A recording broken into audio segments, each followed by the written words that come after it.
Hello students, this is Ruchir Chauhan.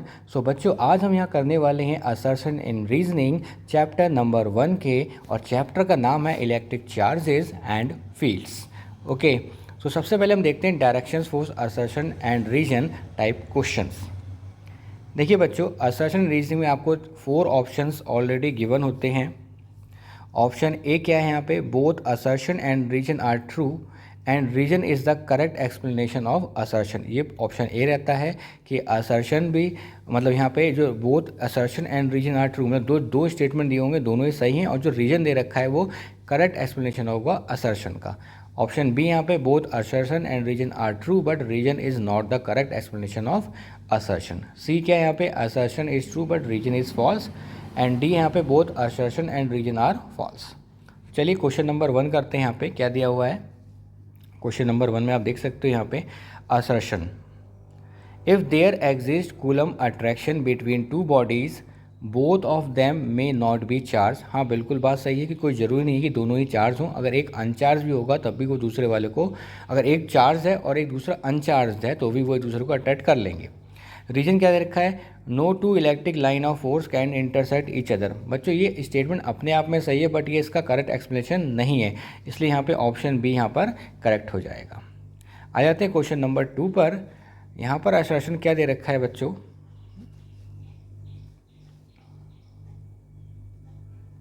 Assertion दे रखा है no two electric line of force can intersect each other. बिल्कुल बात सही है, कोई भी दो इलेक्ट्रिक फील्ड लाइन एक दूसरे को इंटरसेक्ट नहीं करती। रीजन क्या है, tangent at any point of line of electric line of force gives the direction of electric field. ये भी बात बिल्कुल सही है कि tangent at any point of electric line of force gives the direction of electric field. तो reason यहाँ पे बिल्कुल करेक्ट है। इस तरीके से भी आप देख सकते हो, यहाँ पे मैं एक्सप्लेन कर देता हूँ कि मान लीजिए ये दो इलेक्ट्रिक फील्ड लाइन्स है और वो मान लीजिए कट कर देती है, तो यहाँ पे उसके जो टेंजेंट होंगे ना, इस पॉइंट पे दो टेंजेंट आप बना लोगे, और अगर दो टेंजेंट होगा तो यहाँ पे उसके दो डायरेक्शन हो जाएंगे एक पर्टिकुलर पॉइंट पे, इसलिए यहाँ पर दो इलेक्ट्रिक फील्ड लाइन्स एक दूसरे को कट नहीं करती हैं। ओके, उसको रब कर देते हैं। चलिए क्वेश्चन नंबर 2 जो था हमारा, उसका क्या हो जाएगा, ऑप्शन ए करेक्ट हो जाएगा, क्योंकि असर्शन और रीजन दोनों ही करेक्ट हैं और रीजन उसका करेक्ट एक्सप्लेनेशन भी बनता है। तो चलिए आ जाते हैं क्वेश्चन नंबर 3 पे। क्वेश्चन नंबर 3 हमारा क्या है, assertion, electric force acting on a proton and an electron moving in a uniform electric field is same whereas acceleration of electron is 1836 times that of proton. अब बिल्कुल बात देखिए यहाँ पे सही है असर्शन की, जो इलेक्ट्रिक फोर्स जो लग रही होती है प्रोटोन पे लगे या इलेक्ट्रॉन पे लगे, दोनों पे सेम लगेगी अगर यूनिफॉर्म इलेक्ट्रिक फील्ड है, क्योंकि हम सभी जानते हैं F बराबर क्या होता है, Q multiply by electric field. ठीक है, इलेक्ट्रिक फील्ड सेम है और दोनों पे चार्ज क्या रहता है, प्रोटोन और इलेक्ट्रॉन पे सेम रहता है, but acceleration of electron is greater than the proton. ये बात बिल्कुल सही है। रीजन क्योंकि यहाँ पे दे रखा है बच्चों, रीजन में क्या दे रखा है, electron is lighter than proton. हम सभी जानते हैं जो इलेक्ट्रॉन है वो लाइटर होता है प्रोटोन से। यहाँ पे मैंने एक्सप्लेनेशन भी दे रखी है, आप यहाँ पे आप इजीली एक्सप्लेनेशन पढ़ सकते हैं और यहाँ पे इसको समझ सकते हैं। ठीक है, यहाँ पे ऑप्शन ए यहाँ पे करेक्ट होगा क्योंकि असर्शन और रीजन सही है, and reason is the correct explanation of assertion. Okay, देखिए यहाँ पे प्रोटोन क्या होता है, 1836 टाइम्स हैवियर होता है इलेक्ट्रॉन से। तो आप कह सकते हो, जब भी हम सभी जानते हैं भाई acceleration is equal to force upon mass. अब यहाँ पे क्या हो गया, जो मास जो होता है इलेक्ट्रॉन का वो 1836 टाइम्स क्या होता है, उससे प्रोटॉन से कम होता है। ठीक है, तो इस तरह से आप देख सकते हो यहाँ पे कि वो क्या होगा, उसका एक्सेलरेशन ज़्यादा होगा। क्वेश्चन नंबर 4 पे आ जाते हैं बच्चों। यहाँ पे हम लोग क्वेश्चन 4 क्या है यहाँ पे, assertion, as force is a vector quantity hence electric field intensity is also a vector quantity. यहाँ बिल्कुल सही है, फोर्स एक वेक्टर क्वांटिटी है और इलेक्ट्रिक फील्ड भी क्या होगी, वेक्टर क्वांटिटी होगी, क्योंकि जो डायरेक्शन फोर्स का होगा वो इलेक्ट्रिक फील्ड का हो जाता है। रीजन देखिए यहाँ पे, in the unit of electric field intensity is Newton पर कूलम, और ये भी बिल्कुल सही है स्टेटमेंट, बट इसका करेक्ट एक्सप्लेनेशन नहीं है। देखिए यहाँ पे क्या दे रखा है कि यूनिट क्या देखिए, इलेक्ट्रिक फील्ड हम सभी जानते क्या होता है, force per unit charge. Force की यूनिट होगी न्यूटन, चार्ज की होगी कूलम, तो यूनिट तो सही है बिल्कुल, न्यूटन पर कूलम, बट यहाँ पर बच्चों इसकी करेक्ट एक्सप्लेनेशन नहीं है, तो इंडिविजुअल सही है। इसका मतलब ऑप्शन यहाँ पर बी एकदम ही सही हो जाएगा आपका, जो बी ऑप्शन है यहाँ पे बच्चों, वो एकदम करेक्ट है। आ जाते हैं क्वेश्चन नंबर 5 पे। क्वेश्चन 5 क्या दे रखा है, the electric line of force diverges from positive charge and converges at negative charge. बिल्कुल बात सही है। पॉजिटिव चार्ज से बच्चों जो क्या होता है, इलेक्ट्रिक फील्ड लाइंस डाइवर्स करती हैं। अगर पॉजिटिव चार्ज है तो इलेक्ट्रिक फील्ड लाइंस आपके ऐसे बाहर जाती हुई दिखेंगी, और अगर नेगेटिव चार्ज है तो वो कन्वर्स होती हुई दिखेंगी, मतलब पास आती हुई दिखेंगी आपको, इस तरीके से कन्वर्स होती हुई दिखेंगी आपको। तो ये बात बिल्कुल सही दे रखी है इन्होंने कि भाई क्वेश्चन नंबर 5 में द इलेक्ट्रिक फील्ड लाइंस क्या दे रखा है, the electric field lines of force diverges from positive charge and converges at negative charge. तो असर्शन सही है। रीजन क्या दे रखा है, रीजन क्या दे रखा है बच्चों, a charge particle free to move in electric field always, देखिए यहाँ पे always move along the electric line of force. अब देखिए यहाँ पे कोई चार्ज पार्टिकल अगर स्टेशनरी है तो वो इलेक्ट्रिक लाइन ऑफ फोर्स को फॉलो करता है, कोई दिक्कत नहीं। पर अगर चार्ज पार्टिकल कोई वी वेलोसिटी के साथ और कुछ पर्टिकुलर एंगल बनाता हुआ इलेक्ट्रिक फील्ड के साथ जा रहा है तो उस केस में वो इलेक्ट्रिक फील्ड लाइन को फॉलो नहीं करता है। तो यहाँ पे रीजन यहाँ पे गलत दे रखा है। तो यहाँ पे असर्शन सही है, रीजन गलत है। तो यहाँ पे ऑप्शन क्या हो जाएगा आपका, सी हो जाएगा। और ऑलरेडी मैंने यहाँ पर एक्सप्लेनेशन भी दे रखी है। ओके, जो बच्चे लिखना चाहते हैं यहाँ पे स्क्रीनशॉट ले सकते हैं, इसलिए लिख सकते हैं। बच्चों ये देखिए यहाँ पे जितने भी क्वेश्चंस आ रहे हैं आपके, ये सभी बहुत ज़्यादा इंपॉर्टेंट है बोर्ड पॉइंट ऑफ व्यू से। तो क्वेश्चन नंबर 6 पे आ जाते हैं। क्वेश्चन 6 क्या है यहाँ पे, assertion charging is due to transfer of electrons. बिल्कुल बात सही है। चार्जिंग कब होती है, जो ट्रांसफर ऑफ इलेक्ट्रॉन्स होते हैं। रीजन क्या दे रखा है, mass of body decreases slightly when it is negatively charged. अब यहाँ पे क्या कह रहा है कि भाई, क्या कह रहा है, जब कोई चीज़ नेगेटिवली चार्ज हो जाए, नेगेटिव चार्ज का मतलब उसके ऊपर इलेक्ट्रॉन्स आ रहे होंगे तभी तो होगा, और जब इलेक्ट्रॉन्स के ऊपर आ रहे हैं तो मास बढ़ जाएगा उसका। तो भाई यहाँ पे डिक्रीज़ नहीं होगा, मास इंक्रीज होगा। तो रीज़न यहाँ पे गलत है, इसलिए यहाँ पे ऑप्शन सी करेक्ट है कि assertion is correct and reason is false. Question number बच्चों 8 पे क्वेश्चन नंबर 7 पे आ जाते हैं हम लोग। असर्शन क्या दे रखा है, if a point charge be rotated in a circle around a charge the work done will be zero. बिल्कुल बात सही है। और रीजन क्या दे रखा है, work done is equal to dot product of force and distance. तो रीजन भी इसका सही और इसकी करेक्ट एक्सप्लेनेशन भी। तो ऑप्शन ए यहाँ पे करेक्ट हो जाएगा। मैंने बच्चों देखो यहाँ पे दे रखी है एक्सप्लेनेशन दे रखी है आप लोगों को, ये देखिए और एक्सप्लेनेशन दे रखी है कि in rotating A charge in a circle force is along the radius. Force किसके डायरेक्शन के अलोंग लगती है, रेडियस। और मोशन का डायरेक्शन क्या होता है, उसके परपेंडिकुलर। तो वर्क डन बराबर एफ एस कॉस 90 होता है, और कॉस 90 की वैल्यू 0 होती है। चाहो तो मैं इसको आपको डायग्राम बना के दिखा देता हूँ कि भाई एक इस तरीके से अगर सर्किल में घूम रहा है कोई चार्ज, तो फोर्स उसकी सेंटर की तरफ लगेगी रेडियस के अलोंग, और मोशन वो ऐसे करेगा। तो यहाँ पे ये 90 डिग्री हो जाएगा। तो ठीक है, जो डिस्प्लेसमेंट इस डायरेक्शन में हो गया और फोर्स अंदर की तरफ लग रही है, तो ये 90 डिग्री हो गया। इस तरीके से आप कह सकते हो कि जो वर्क डन होगा वो 0 होगा। तो ये अच्छा क्वेश्चन था, आपको पता होना चाहिए। ओके, तो रीजन भी इसका करेक्ट है, तो ऑप्शन ए यहाँ पे करेक्ट होगा। चलिए बच्चों, क्वेश्चन नंबर हम यहाँ पर 8 पे आ जाते हैं। और 8 क्या कह रहा है, चार्ज इज क्वांटाइज। बिल्कुल बात सही है, ये तो चार्ज की प्रॉपर्टी है। रीजन क्या दे रखा है, charge which is less than 1 coulomb is not possible.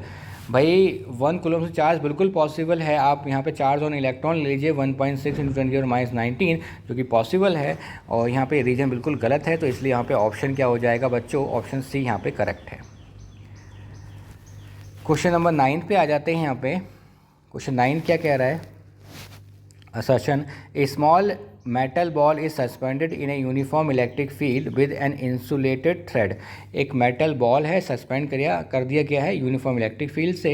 If high X ray beam falls on the ball will be deflected in the electric field. Okay, reason क्या दे रखा है, X ray emits photo electrons and metal becomes negatively charge. तो यहाँ पे जो reason दे रखा है बच्चों गलत है, बट असर्शन बिल्कुल करेक्ट है। तो यहाँ पे ऑप्शन सी हो जाएगा। मैंने यहाँ पे एक्सप्लेनेशन दे रखी है कि when high energy X ray beam fall on the ball the metal will emit photo electrons. तो मेटल में से इलेक्ट्रॉन्स निकल गए तो क्या हो जाएगा, वो पॉजिटिवली चार्ज हो जाएगा and leaving the positive charge on the ball. As a result of this ball is deflected in the direction of electric field. क्योंकि बच्चों उसके ऊपर पॉजिटिव चार्ज आ गया तो पॉजिटिव चार्ज उसी डायरेक्शन मूव करता है जिस डायरेक्शन में इलेक्ट्रिक फील्ड मूव करती है। तो यहाँ पे जो रीजन दे रखा है वो गलत है, क्योंकि यहाँ पर क्या होगा, ये कह रहा है नेगेटिवली चार्ज्ड, बट वो क्या होगा, पॉजिटिवली चार्ज। तो इस वजह से रीजन गलत है और असर्शन सही है। तो ऑप्शन सी यहाँ पे बनता है। आ जाते हैं क्वेश्चन नंबर 10 पे।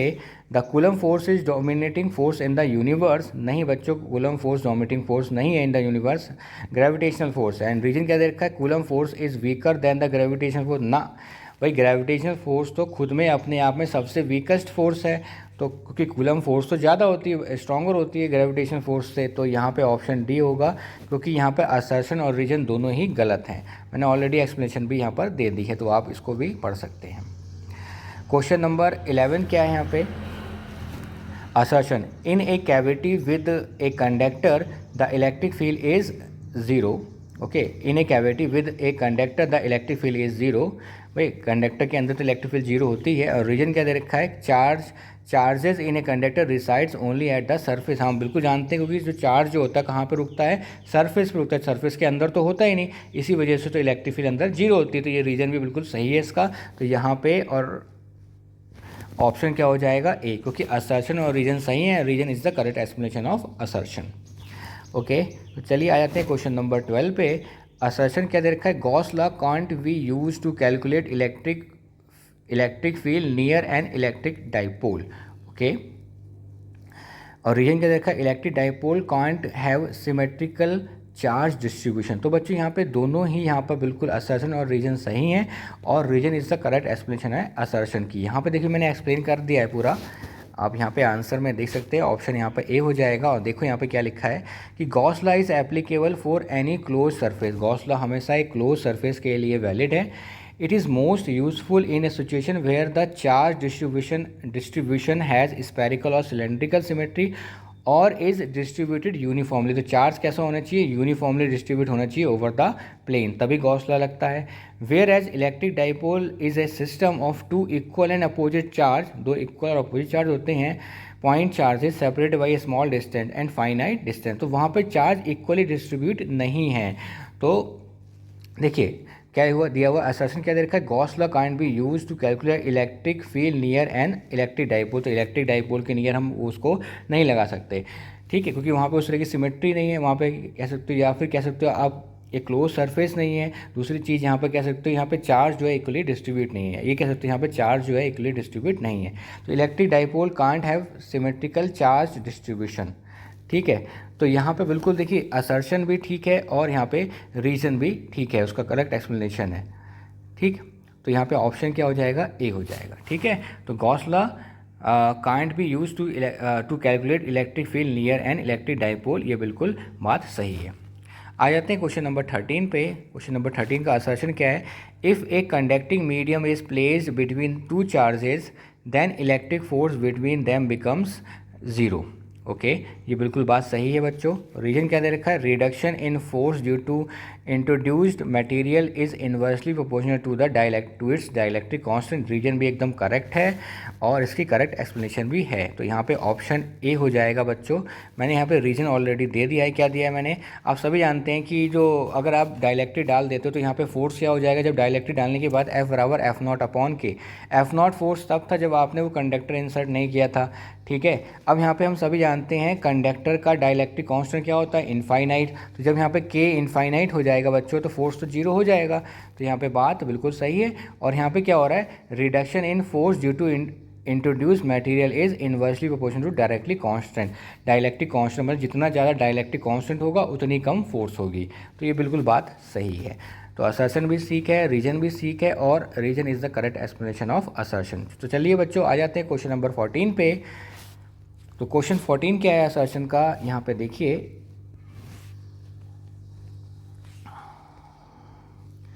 इन electrostatics electric line of force can never be closed loop as a line can never start and end on the same charge. ये बात बिल्कुल सही है। रीजन क्या दे रखा है बच्चों, the number of electric line of force originating और terminating on a charge proportional to the magnitude of the charge. ये भी बात सही है, बट ये इसकी करेक्ट एक्सप्लेनेशन नहीं है। तो यहाँ पे ऑप्शन भी एकदम करेक्ट है। अब आ जाते हैं क्वेश्चन नंबर 15 पे। क्वेश्चन नंबर 15 क्या है, assertion, if a conductor is given charge then no excess inner charge appears. Okay, और रीजन क्या दे रखा है, electric field inside the conductor is 0। ये भी बात बिल्कुल अपने आप में सही है, बट यहाँ पे दोनों ही इंडिविजुअल अपने आप में स्टेटमेंट सही हैं, बट करेक्ट एक्सप्लेनेशन जो रीजन दे रखा है वो करेक्ट एक्सप्लेनेशन इसका नहीं है। ठीक है, ठीक है। देखिए यहाँ पे असर्शन क्या था, if a conductor is given charge then no excess charge appears, no excess inner charge appears. तो कोई भी अगर आप चार्ज देते हो कंडक्टर तो अंदर चार्ज एग्जिस्ट नहीं करता। क्या कह रहा है, रीजन क्या दे रखा है कि इलेक्ट्रिक फील्ड लाइंस या electric field inside the conductor is 0। But ये देखो यहाँ पे ये रीज़न नहीं है। यहाँ पे आप ये कह सकते थे कि चार्ज कोई भी इनसाइड नहीं रुकता है, इसी वजह से इलेक्ट्रिक फील्ड 0 है। ठीक है, तो यहाँ पे तब वो हो जाता। तो यहाँ पे रीजन जो है एक्चुअली असर्शन में रीजन दे दिया है। ठीक है, तो यहाँ पे ये दोनों स्टेटमेंट अपने आप में सही है, बट जो रीजन दे रखा है वो करेक्ट एक्सप्लेनेशन नहीं है। ये इसने कह दिया कि रीजन में electric field inside the conductor is 0। भाई क्यों होती है इलेक्ट्रिक फील्ड 0, ये बताना ज़रूरी था। ठीक है, तो यहाँ पर ये जो रीजन है वो करेक्ट एक्सप्लेनेशन नहीं है, तो इसलिए यहाँ पे ऑप्शन क्या हो जाएगा, बी हो जाएगा। चलिए अब आ जाते हैं असर्शन क्वेश्चन नंबर 16 पे। इलेक्ट्रोस्टैटिक, यहाँ पे क्वेश्चन नंबर 16 को मार्क कर देता हूँ। Electrostatic force increases with decrease the distance between the charges, बिल्कुल सही है। और रीजन क्या दे रखा है, the electrostatic force of attraction और repulsion between any two stationary point charge is inversely proportional to the square of the distance between them. ये बात बिल्कुल सही है बच्चों कि जो एफ जो होता है डायरेक्टली कह सकते हैं inversely proportional to R square. तो ये बात बिल्कुल सही है, असर्शन और रीजन सही है यहाँ पे, और reason is the correct explanation of assertion. तो यहाँ पे ऑप्शन ए बिल्कुल करेक्ट है। ओके,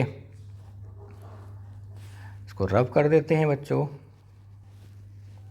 आ जाते हैं हम यहाँ पे क्वेश्चन नंबर 17 पे। तो असर्शन क्या दे रखा है, the charge given to a metallic sphere does not depend on whether it is hollow or solid. Okay, बिल्कुल बात सही है।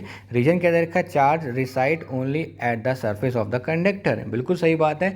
देखिए असर्शन क्या था, the charge given to a metallic sphere does not depend on whether it is hollow or solid, बिल्कुल बात सही है। The charge reside only at the surface of the conductor. ठीक है, क्योंकि वो हमेशा कंडक्टर पे रिसाइड करता है, तो डिपेंड नहीं करता कि वो होलो हो या सॉलिड हो। तो बिल्कुल रीज़न भी करेक्ट, रीज़न भी बिल्कुल सही है और करेक्ट एक्सप्लेनेशन भी उसका बनता है। तो यहाँ पे ऑप्शन ए एकदम करेक्ट है। तो क्वेश्चन 18 पे आ जाते हैं बच्चों। Assertion, a comb run through one's dry hair attracts small bits of paper. ये हम सब बच्चों बचपन से एक्सपेरिमेंट करते आए हैं कि जो कॉम्ब होता है जब आप अपने हेयर से रब करते हो तो वो चार्ज हो जाता है, और जो मान लीजिए उसके बाद नेगेटिव चार्ज आ गया तो जब पेपर होगा, पेपर न्यूट्रल होता है, तो पेपर को क्या करता है, उसके पॉजिटिव चार्ज को वो अट्रैक्ट कर लेता है। तो बात सही है। रीजन क्या दे रखा है कि molecules in the paper gets polarized, हाँ, by the charge Coulomb resulting in the net force of attraction, बिल्कुल बात सही है, रीजन भी सही है और उसका करेक्ट एक्सप्लेनेशन भी बनता है। तो यहाँ पे ऑप्शन ए एकदम करेक्ट है। क्वेश्चन नंबर 19 पे आ जाते हैं बच्चों। असर्शन क्या दे रखा है, a proton is place in a uniform electric field it tend to move along the direction of electric field, बिल्कुल बात सही है। रीजन क्या दे रखा है, a proton place in a uniform electric field it experience a force. Experience तो force करेगा, बट किस डायरेक्शन में करेगा ये आपको यहाँ पे नहीं बताया है। ठीक है, कि इलेक्ट्रिक फील्ड के डायरेक्शन में करेगा, भाई फोर्स करेगा, पर क्यों करेगा, किधर करेगा, ये कुछ यहाँ पर नहीं बताया। बट हाँ, फोर्स फील करेगा, ये अपने आप में सही है, बट करेक्ट एक्सप्लेनेशन नहीं है। तो ऑप्शन यहाँ पे क्या हो जाएगा, बी एकदम करेक्ट है। देखो बच्चों, अगर चाहो तो मैं इसकी एक्सप्लेनेशन और दे सकता हूँ। देखो हमें पता है कि इलेक्ट्रिक फील्ड पॉजिटिव से नेगेटिव मूव करती है, और आपने एक पॉजिटिव चार्ज मतलब एक प्रोटॉन रख दिया पॉजिटिव चार्ज, तो पॉजिटिव रिपल करेंगे और नेगेटिव से अट्रैक्ट करेगा, तभी तो वो इस डायरेक्शन में मूव करता है। ये एक्सप्लेनेशन देनी चाहिए थी यहाँ पे। ठीक है, इसलिए यहाँ पे रीजन जो दे रखा है वो करेक्ट एक्सप्लेनेशन इसकी नहीं है, बट हाँ इंडिविजुअल स्टेटमेंट सही है। चलिए अब मैं इसको रब कर देता हूँ और आ जाते हैं क्वेश्चन नंबर हम 20 पे। Assertion, electric field lines not form close loop, बिल्कुल सही है। रीजन क्या दे रखा है, electric field lines are always normal to the surface of conductor, ये भी अपने आप में सही है, बट करेक्ट एक्सप्लेनेशन नहीं है इसकी, तो ऑप्शन यहाँ पे बी हो जाएगा। 21 पे आ जाते हैं बच्चों। assertion the net force on a dipole in a uniform electric dipole is 0। ठीक है, हम सभी पता है कि नेट फोर्स क्या होती है कि अगर कोई डाइपोल को यूनिफॉर्म इलेक्ट्रिक फील्ड में रख दिया जाए तो उसके बाद नेट फोर्स होती है 0। वहाँ पे टॉर्क लगता है बट नेट फोर्स क्या होती है 0 होती है। रीजन क्या दे रखा है, electric dipole movement is a vector quantity and directed from -q to +q, बिल्कुल सही है, but reason is not the correct explanation. So assertion और रीजन अपने आप में इंडिविजुअल करेक्ट हैं बट रीजन यहाँ पे जो है वेरीफाई नहीं करता है असर्शन को, तो यहाँ पे ऑप्शन आपका बी हो जाएगा। क्वेश्चन नंबर 22 पे आ जाते हैं बच्चों। असर्शन देखते हैं, electrostatic force are conservative in nature, बिल्कुल बात सही है।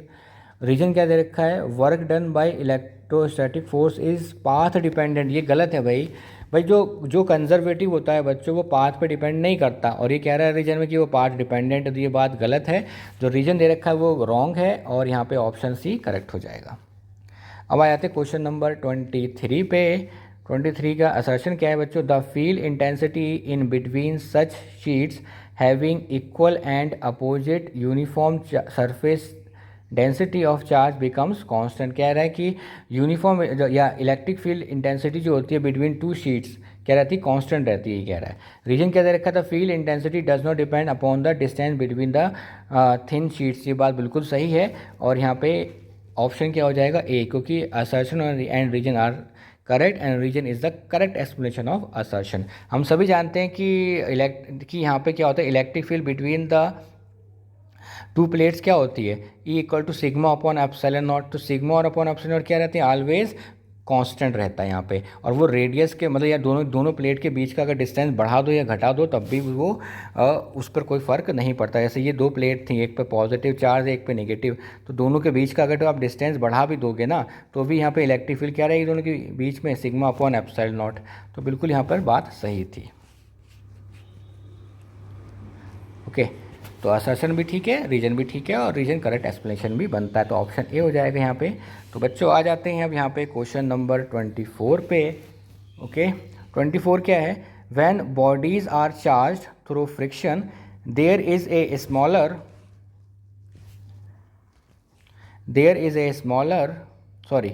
ए transfer of electric charge from one body to another but no creation or destruction of electric charge, बिल्कुल बात सही है। रीजन क्या दे रखा है, this follow law of conservation of electric charge, हाँ बात बिल्कुल सही है कि when bodies are charge through friction. ठीक है, क्वेश्चन नंबर 24 की बात हो रही है बच्चों। ठीक है, देयर इज ए ट्रांसफर होता है बट यहाँ पे क्या creation or destruction of charge नहीं होता। ठीक है, यहाँ पे किसको फॉलो करता है, because of law of conservation of charge. तो यहाँ पे ऑप्शन ए बिल्कुल करेक्ट है बच्चों, क्योंकि दोनों स्टेटमेंट सही है एंड ऑप्शन और जो रीजन है वो करेक्ट एक्सप्लेनेशन भी बनता है। तो आ जाते हैं लास्ट क्वेश्चन पे बच्चों। असर्शन हमारा जो है question number 25, Coulomb force and gravitational force follow the same inverse square law. ठीक है, बात सही है। Both laws are same in all aspect, नहीं भाई, दोनों लॉ ऑल एस्पेक्ट में सेम नहीं है। देखो यहाँ पे ऑप्शन यहाँ पे सी होगा क्योंकि यहाँ पे रीजन गलत है। Coulomb force and gravitational force follow the same inverse square law, भाई दोनों में ही जो दोनों ही इन्वर्सली प्रोपोर्शन होते हैं डिस्टेंस के स्क्वायर के। ठीक है, but gravitational force has only one sign which is always attractive. ठीक है, ग्रेविटेशनल फोर्स हमेशा अट्रैक्टिव है और कूलम फोर्स अट्रैक्टिव और रिपल्सिव दोनों हो सकती है। ठीक है, तो ये डिफरेंस है यहाँ पे, तो सेम नहीं है ऑल रेस्पेक्ट में, तो रीज़न यहाँ पे फॉल्स है, इसलिए ऑप्शन सी यहाँ पे बनता है। तो बच्चों कैसा लगा आपको वीडियो, अगर अच्छा लगा है यहाँ पर और बेनिफिशियल है तो लाइक और शेयर करना ना भूलें। चलिए, थैंक यू वेरी मच।